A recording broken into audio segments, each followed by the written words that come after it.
NHS 1948 നിലവിൽ വന്നത്.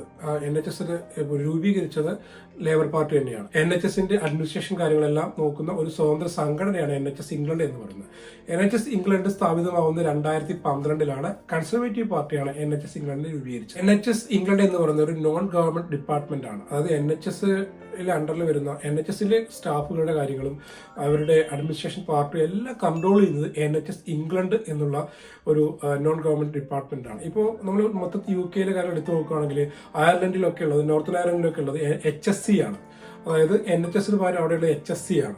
UK എന്ന് പറഞ്ഞാൽ നിങ്ങൾ എല്ലാവർക്കും അറിയാം. UK ഇൻക്ലൂഡ് ആവുന്ന രാജ്യങ്ങൾ എന്ന് പറഞ്ഞാൽ England, Wales, Scotland, northern Ireland എന്നീ രാജ്യങ്ങളാണ്. അതിൽ ഇംഗ്ലണ്ട്, സ്കോട്ട്ലാൻഡ്, വെയിൽസ് എന്നീ രാജ്യങ്ങളിൽ NHS ആണ് ഈ ആരോഗ്യ രംഗത്തെ കാര്യങ്ങളെല്ലാം ഈ ആരോഗ്യ മേഖല എന്ന് പറയുന്നത്. അതേപോലെ തന്നെ നോർത്തേൺ അയർലൻഡിൽ മാത്രം HSCയുടെ അണ്ടറിലാണ് അവിടുത്തെ ഹെൽത്ത് കെയർ സെക്ടർ നിലനിൽക്കുന്നത്.